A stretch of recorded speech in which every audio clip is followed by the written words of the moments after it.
Extremely ఐడియలిస్టిక్గా నేను ఆలోచించాలని ఉంటుంది నాకు వ్యక్తిగతంగా. కానీ వాస్తవంగా చూస్తే మనకి సీనియర్ పొలిటికల్ లీడర్షిప్ అవసరం ఉంది.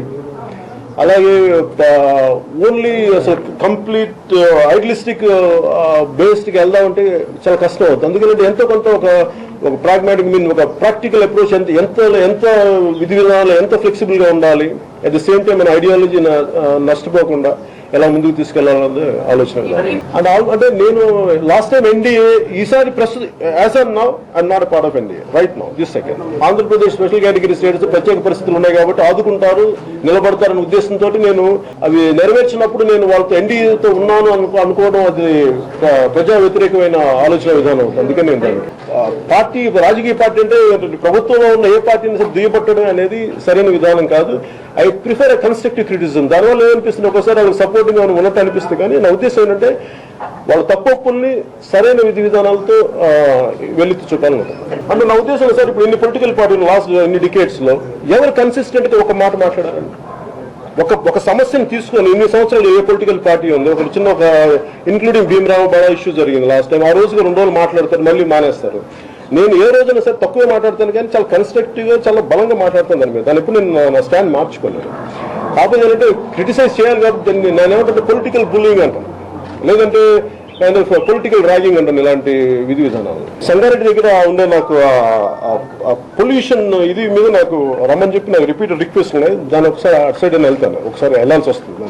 We have to walk the talk. ఎంత పాసిబిలిటీ ఉంది, దాని రిజల్ట్స్ ఎలా ఉండేదంటే నేను నడవకుండా జరగదు అని నేను ఎప్పుడు అనుకోను.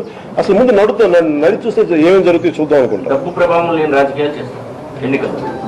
అది నాకు ఇష్టం. డబ్బు ప్రభావం రాజకీయాలు ఉండాలి మనస్ఫూర్తి కోరుకు. అలాగే నేను కదా ఎవరైనా కోరుకుంటారు. కాకపోతే ఏంటంటే ఎవరికైనా డబ్బు వాళ్ళ జేబులో డబ్బులు ఖర్చు పెట్టడం ఎవరికి ఇష్టం? ఆక్వా పార్క్ ఇవన్నీ సమస్యలు ఏంటంటే ఆ ఓనర్స్ కూడా చాలా బయటికి రావాల్సి వస్తుంది. మేము పొల్యూషన్ లేదని అంటున్నారు వాళ్ళు. మరి ఆ పొల్యూషన్ ఎందుకు రావట్లేదని వాళ్ళు ప్రూవ్ చేసుకోవాల్సిన అవసరం కూడా యాజమాన్యం మీద ఉంది.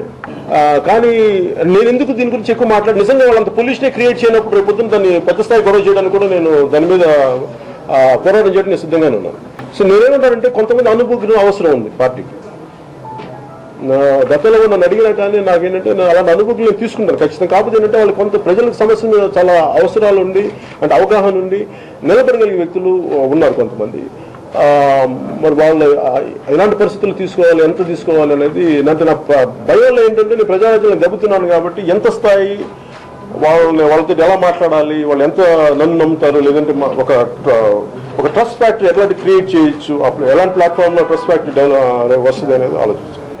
ఏదో లేదు నా ఉద్దేశం ఏంటంటే ఒక యూత్ బేస్డ్ పొలిటికల్ పార్టీ చాలా మంది వాల్యూ బేస్డ్ ప్రయత్నం చేస్తున్నారు. చూడాలి ఎంత సహకరిస్తాం.